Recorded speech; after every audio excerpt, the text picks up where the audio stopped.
Hi, welcome back to my channel, and today I'm counting down my top 10 most underrated films of all time.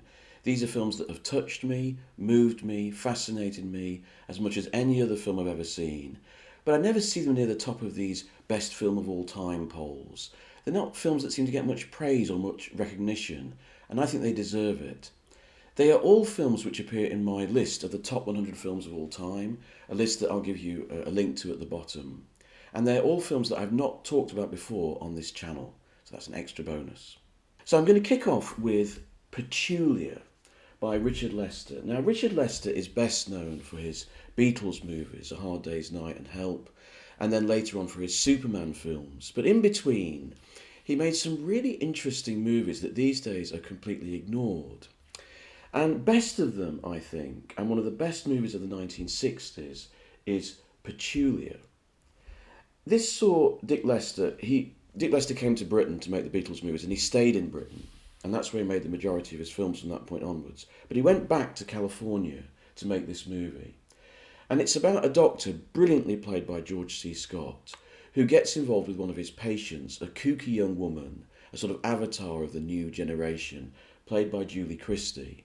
And Julie Christie is in this sort of rather difficult relationship with an evil Richard Chamberlain. Yes, Richard Chamberlain plays an evil person very early in his career.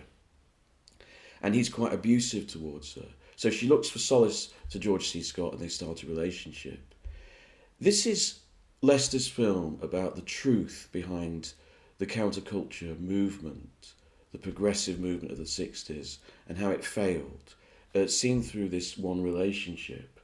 And it's a very bitter, very sad film, but it's beautifully acted and it's superbly written. There's a scene where George C. Scott has a confrontation with his ex-wife in his room that I think is one of the best acted scenes in American film, and gets to a real truth about the relationship between two divorcees. It's very bitter and very well acted and very well staged by Lester, and it gives the lie to this idea that Richard Lester was this kind of kooky director with lots of zany humour and silly whiz-bang speeded up shots. There is a bit of that in the early stages of this film, but in general Lester keeps that to a minimum and shows that he was a genuinely committed and intelligent and serious director. If you want to see one of the most serious criticisms of the British war effort during the Second World War, watch How I Won the War.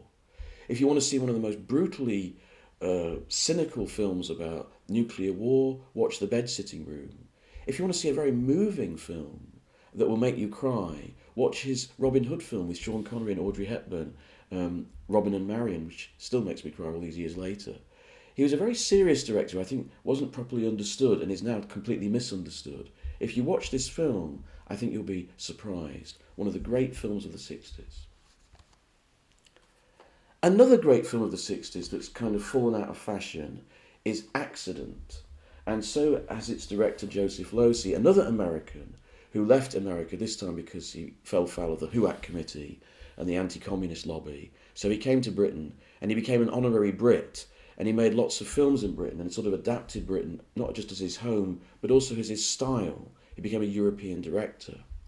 There was a time when Losey was one of the most admired directors in world cinema. Richard Roud, when he drew up his canon of the greatest living filmmakers in the early 70s, Losey was an obvious candidate. Now, who would pick Losey as one of the great directors? But I think when you go back to Joseph Losey, you discover a really interesting director, a really intelligent director, a really jagged director who gets at you, and is very interesting.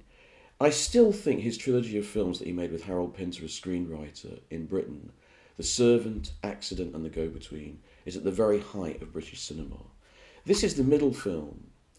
This film is perhaps the least attractive to a modern audience because it's about a group of upper middle class Oxbridge dons fighting over a young Italian student in their midst. Not exactly fashionable material these days. But I think this is probably the best, actually. I think this is an extraordinary movie. And when I went back and watched it again last year, I was struck all over again by what a brilliant piece of cinema it is. It's fallen foul of modern tastes and modern social mores, but Losey's direction in this film is extraordinary. It opens on an English country house in the evening, beautiful shot, and then you hear an accident, a car crash. Dirk Bogarde comes out of the house, and then there comes this eerily lit scene of the accident, this car on its side. Bogarde comes up, he finds one of his students and this beautiful Italian student are in the car together. And he's trying to get her out of the car. And there's this wonderful edit. This is what Losi, his editing is really jagged and punchy. And he has this fantastic moment where it cuts away from the scene and he says, "You're standing on his face!" And I don't know why, but it's so powerful. It really hits you in the gut. And there's lots of moments like this where Losi, through his editing and his composition, really gets to the heart of what's happening between these people. At one point, Bogarde, who started a romance with this Italian student, he comes back to his house and he finds that his colleague, Stanley Baker, a very unusual performance of Stanley Baker, sort of playing a middle-class intellectual, but he's very good in it. He finds that they've been using his house to have sex, and they come down the stairs. And then what happens is that Bogarde goes into his kitchen, and there's a wonderful scene which Losi shoots from one angle across the kitchen, just one take, where Dirk Bogarde starts making up some omelette or something, and all the time he's cooking, the two of them come in and sit down, and the whole tension between the three of them is done by their movements of the actors, and who's saying the dialogue and where they are in shot, all held in this one shot. It's an absolutely brilliantly made film. I think it needs to be go back and revisited, as does all of Losi's work, actually. It's really superb. Earlier in the 60s in France was the height of the Nouvelle Vague.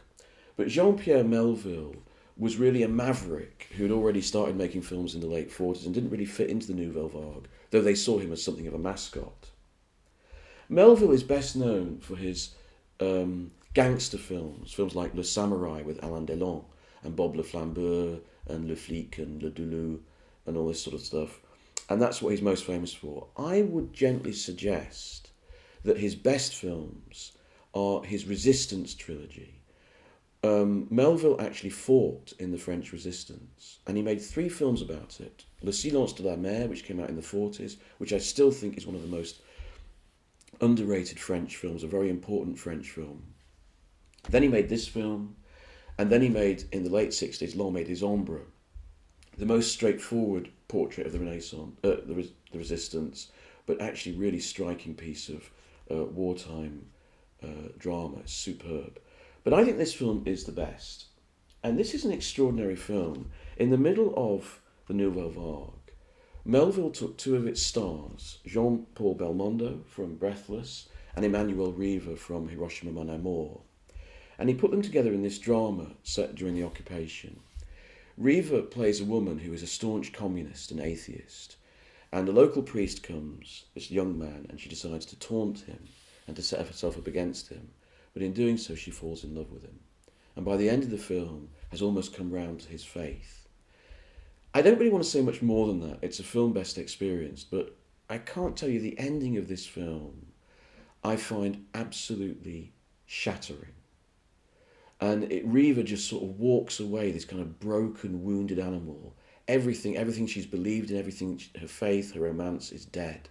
It's an extraordinarily powerful ending, one of the most powerful endings in European film. And I strongly recommend this film. If you've never seen it, it has the power of a Bresson, but it's nowhere near as celebrated. Now, a key figure of the Nouvelle Vague was Alain Resnais. He made Hiroshima Mon Amour, of course, and Last Year at Marienbad, and Muriel.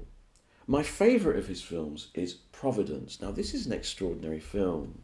It was his first English language film, and it stars John Gielgud. An absolutely extraordinary performance by Gielgud. He plays this writer who he's got some form of cancer, I think, and he's dying. And the film is over the course of one night in his life, and the next day he's going to have a family reunion, and he's writing his last book. So it's like a long monologue where fantasy and the memory of his family blend together and comment on each other, and you keep getting these flashbacks both into the book and into his family history. And the book is rather odd. People turn into werewolves. All sorts of weird stuff happens. It sounds very strange. It's based on a play by David Mercer, the English playwright. It sounds very strange, but it's a very haunting and beautiful film that in some ways recalls Citizen Kane, especially in its opening shots, a man looking back on his life. And the final sequence of the film, after, Gielgud's long dark night of the soul, and he welcomes his family to this dinner outside this beautiful Swiss mansion, absolutely gorgeous mansion. And there's this wonderful tracking shot that just goes round the trees as they're eating, the trees of this garden in this beautiful afternoon sunlight. It's one of the most beautiful shots you'll ever see. It's so moving. It's a very strange film. It veers between dark comedy, horror, bitterness, reflection, sadness, and this beautiful end shot. I can't recommend it highly enough. Going back further into French cinema history, back to the early 1930s, we come across this film, Dana La Métisse, which has only recently been rediscovered and restored. It was made by the filmmaker Jean Grémillon, who's best known for his films made during the 1940s like Le ciel est à vous. This is an early film, and it wasn't finished. There was some trouble with it, and it was released in a sort of boulderized version. But even in a boulderized version, it's an extraordinary movie. It's set on a cruise liner amongst the French elite, and on board is a magician from Black Africa with his wife, she is Dana, and La Métisse means mixed race. So she's a mixed race lady, and she's a great beauty, and she attracts the attention of all the Frenchmen on board, and eventually one of them rapes her, and the magician decides to take his revenge. All I can say is that the movie has a kind of, it's almost as if it's made by Carl Dreyer. It has that same kind of monumentalism, that same kind of, strange ethereal grace. Yet it's set in this world, this kind of lurid world of, lust aboard a cruise liner. And it has a surrealism to it. There's an extraordinary sequence at a masked ball, which is worthy of David Lynch, or Eyes Wide Shut. And also the observance of race relations, how this magician interacts with the higher echelons of the crew on board the ship. It's fascinating to see in a 1930s film. It's way ahead of its time. I really strongly recommend this film. It's quite hard to find. I got this Blu-ray from France, so you might have to fork out a bit. But it's definitely worth it. You'll have never seen anything like it. A true one-off. Now, if I was teaching a film studies course, and I was tasked with picking just one film that sort of summed up cinema, how it worked, how sound and vision work together, what is distinctive about this medium of film, then the film I would choose is Diamonds of the Night by Jan Nemek. This is a Czech film from the 1960s. And it's very simple. It's about two men who escape from a train taking them to a concentration camp, and they flee through the forests of northern Germany. And it's basically just, there's very little dialogue, there's very little plot. It's just watching two men trying to survive through a landscape. But that's the purity of it. It makes its point. It tells you about these men and their inner fears and their longings purely through sound and vision. So the first incredible shot, you don't see the train, you just see them leap to the ground, and then they're running in one long shot, this incredibly fast travelling shot. They're fleeing like crazy across this wooded landscape, falling over themselves, falling over the undergrowth. The shot is so fast that it's almost pixelated, and it gives an incredible rush. And then it slows down, and they're wandering through this forest. They're getting cold and hungry. They come to a farmhouse. They want some food. You see them go in, and they attack the woman in the farmhouse. And then you cut, and you realise it's been a dream sequence. This was something that they were afraid of in their minds. Actually, one of them goes in. He confronts the woman. She gives him some milk and bread. Greedily, they try to stuff it down their mouths. And then this incredible moment where the guy sort of sicks it back up, and it's covered in blood. Because they haven't eaten for so long, the food actually tears at their gums and the roof of their mouth. They're bleeding. Horrible moment. Throughout their trek through this countryside, you keep having these flashback shots of life in Prague, looking out the window of a train, passing all the shoppers and the stores and the streets thronged with people. It's purely cinematic means to communicate ideas. And eventually they're chased by the aging German militia, these old men who've been left behind while the young men go to war. It's an extraordinary film. It's a tactile, physical film, but one that leaves you emotionally devastated. Another film that is an extraordinary experience is the Saga of Anatahan. Now, this is directed by a very well-known director, Joseph von Sternberg. Sternberg made a series of celebrated films in the 1930s with Marlene Dietrich, and he made these very baroque dramas where really they were just an excuse to get Marlene Dietrich dressed up in all sorts of fancy costumes and show her in beautiful black and white, glittering photography with wild, outlandish sets. They were super camp, and they're much celebrated to this day. Films like, The Scarlet Empress and Morocco, yes. There's another one, Shanghai. Is it Shanghai Gesture or something? I can't remember. Anyway, this was his last film. By this point, he hadn't made a film for many years. He was invited to go to Japan and make this film. And what he did was, he took his inspiration from a real-life story. Some Japanese soldiers were stranded on an island well beyond the Japanese mainland at the end of the Second World War. And they thought the war was still going on. And on this island was an old man and presumably his daughter, a young woman. And these men started to fight over the young woman. This is a true story. Sternberg dramatises this in the strangest possible way. What he did was, he took out a studio like a warehouse, and he filmed the whole thing in this studio. There's some library shots of the sea, but otherwise the whole thing is studio set. None of it is filmed on location. It's a completely constructed island, right? So it's a kind of fantasy world, right? Completely under Sternberg's control. What he also did was, the actors have dialogue, but they're not subtitled. And the dialogue is not supposed to be part of the drama. Instead, Sternberg imposed his own voiceover over the whole thing, talking about, the nature of man and what is happening to these people, almost like it was a sort of ethnographic documentary. Someone watching, these lab rats and what's happening between them. Very strange impression that the film gives. And the whole movie is like this. It's a one-off, a UFO, an unidentified filmic object. There's nothing like it. And it builds to an ending which is so beautiful and moving. You can't really explain how it's become so moving. Eventually the men are discovered and they're taken back to the mainland. And Sternberg constructs this extraordinary sequence where we see the men walking to camera and into shadow. Some of them, many of them have died. They've killed each other over this woman. And we see her walk to camera and in shadow. And it's so moving. It's so powerful. It's almost honouring these dead and honouring what they went through, even though what they went through was sort of borderline absurd. It's an extraordinary humanist film that doesn't take any of the usual procedures to making a humanist movie. It's a one-off. You must see it.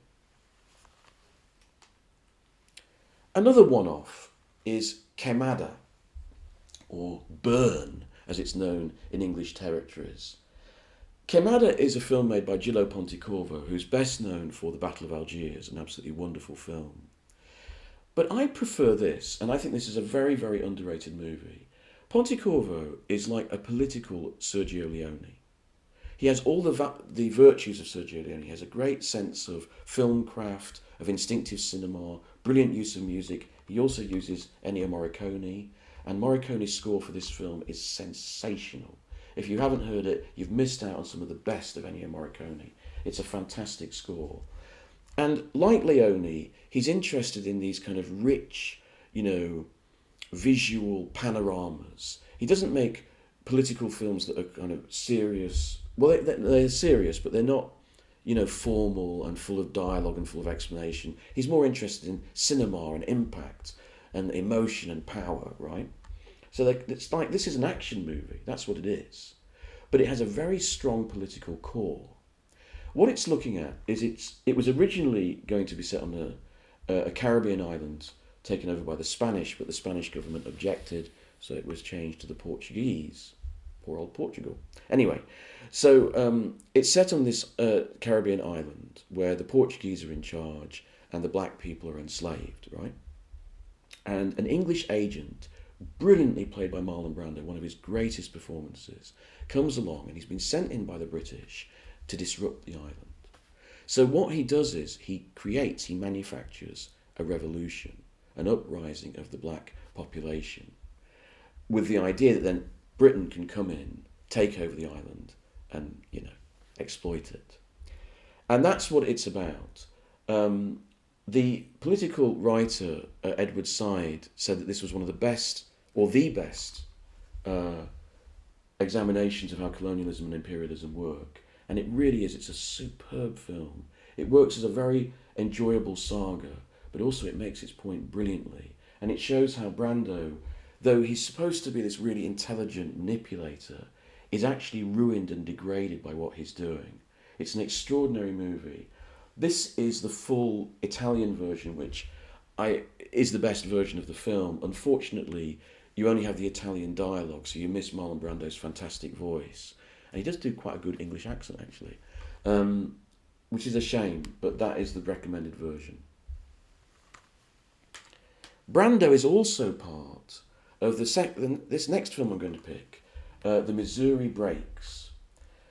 A lot of people are under the impression that Brando's best work was done when he was younger, when he was in The Method, A Streetcar Named Desire and On the Waterfront. I dispute this. I think Brando became a better actor as he got older and as he became a bit more weird and flamboyant.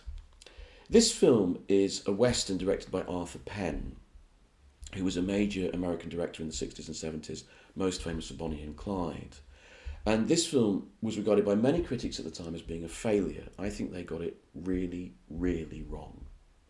The story is basic Western territory about a group of horse rustlers led by Jack Nicholson, and the local landowner wants to stop these horse rustlers, so he hires a really deadly assassin played by Marlon Brando. Nicholson gives a very subdued, pared down performance, a very powerful performance. There's a scene early on in the film where he's talking to his friend and he says, "Man, I'm tired. I'm tired." And the way he says it really gets to me every time. The weariness, the world weariness that Nicholson communicates is so powerful. Brando goes in the opposite direction and gives his most outrageous performance. Now, it's a performance that's been criticised, and I think it's very misunderstood. Brando understands what the character he's playing and how it interacts with the drama. He's playing an assassin, someone who's outside society, and uses disguise as his method of getting to these rustlers, right? So what Brando understands is that the person he's playing is an actor. Someone absolutely without morals or ethics or principles, who is enjoying putting on a front. And throughout the film, Brando plays like crazy. He plays all sorts of different characters to try and lure these people into his trap, right? But this assassin is so egocentric, he's gone crazy, and he's enjoying playing all sorts of roles. Brando has real fun with it, at one point dressing up as a nun, I think. It's a crazy performance, but that gets to the point of his character. This person who's so lost his own identity, his own sense of moral self, that he's become a monster. And it becomes a brilliant counterpoint to this rustler played by Nicholson, who actually, in his tiredness, in his weariness, is falling into morality. And that's why I think this is an extraordinary film. It's beautifully made. The whole film communicates the tiredness, the sort of late autumnal beauty of the Old West. It's an extraordinary film. I can't recommend it highly enough. I'm going to finish with a film by another American master, Martin Scorsese, The King of Comedy. Now, I had a conversation with a friend where he asked me what my favourite Scorsese film was, and I said The King of Comedy. And he sort of looked at me and said, "Oh, come on, stop pretending. Come on. No, it's Raging Bull or Goodfellas, isn't it? You know." And I said, "No, actually, I really love this film. And I'm constantly surprised by people who don't get this movie. It's absolutely brilliant."